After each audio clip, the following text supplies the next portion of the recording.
Sanibonani molweni, ndinamkela KwaZulu-TV ngesiXhosa. Hey guys, kumshubele ke uphetheni ngoba unjengaye njengakuku uthi ufuna ukwenza i-DNA for abantwana bakhe bonke, ufuna ukwazi uba ngomphi ongungowakho umntana. Uphetheni ke bezamile ukuqobisa ke emxelele into yoba hayibo uzode wenze izinto mna njengoba ndikusapothe kangako into edibanisene noThemba phakathi. Amjikela unjengaye wathi ungayenzi ngoThemba yonke le nto ingawe nabantwana bakho, ndifuna ukwazi uba kwenzeka ntoni. Uzoyenza ke i-DNA bengazi ke abantwana. So beququzela ke ungenile ekamereni kaVusi ekhangela something azawukwazi ukuyisebenzisa for kule nto yokwenza i-test. Waphinda futhi wabonakala ekwaKwenzo apho afike waba khona i-toothbrush, but ubhaqwe nguNeli ke. uNeli umbonile phaa ephuma phaa. Yayiqonda uba uNeli uvana kakhulu noGcina. For sure uzomxelela uba yeyi ujengayo ndimbhaqe kaKwenzo ephethe isixubhu.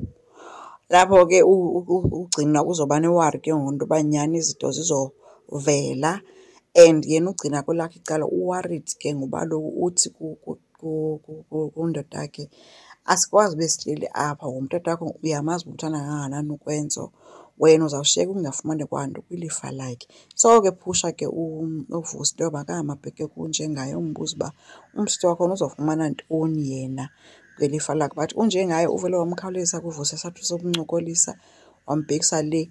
Kulapho ayiqonde khona kuVusi into yoba yeyi ikhona into engekho rayithi ngotatakhe, ethi uba bekuthiwa hayi ngotatakhe lowa ngesithi utatakhe akamzali ngendlela amphendule ngayo namshashalise ngayo.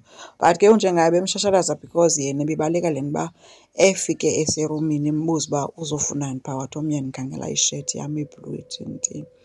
So bemfuna angakrobeli uba khona into ayikhangelayo. So uVusi yena akazi, wazi into yoba nje unjengaye akamthandisisi. So ke guys, asanoba izawuzala nkomoni na ngoba kaloku unjengaye sezithathile izinto for ukwenza ii-tests, angakazibone eyithatha ekawenzeni. So wenzeni noba ke yena uyamthemba uba ngowakhe. Abangabaqondi kakuhle nguVusi noKwenzo. Kwenye icala uKwenzo ke yena kubonakala ehleli noyisemxelela into yoba ufuna ukutshata uSibongile. After ke le event ibikhona ke ibidibanisa ithetha ngento zomtshata, unjengaye ke uye wamthela amanzi ethi no, uSibongile usemncinci angazazi ezi zinto, and nawe usaphuma emtshatweni, why ungxamela ukutshata ngoku? But uKwenzo kuvele wathula wenza ngathi umvile, kodwa uqhubeka wabheka straight eXhopo apho afike khona. Wawuthetha khona noSamke emxelela into yoba ucela ake akazame uva uba xa ethetha ngento yomtshato noSibongile, uSibongile angeva kanjani. Nyhani uSamke ke umfowunela uSibongile wabe sencoma ke ethi ubembone kwi-event yakwaDlamini, seyabona ngoba uyaklika nabantu bakwaDlamini, embiza noba uMiss Celebrity.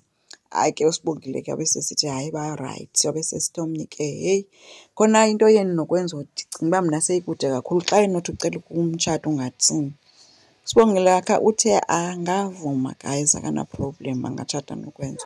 So uSamke ke umazisile ke guys uKwenzo emxelela izindaba zoba uSibongile uthe akana-problem angatshata naye. Sesilinde ke uba uKwenzo apropose, kasazi uba ke uSibongile uyobe phi and eyawuva kanjani ke unjengaye ehlangene noPhetheni xa kuthiwa kupropozwa uSibongile. Enkosi, ngicela siqhubeke, subscribe, silike, singakhomenta futhi. Bye.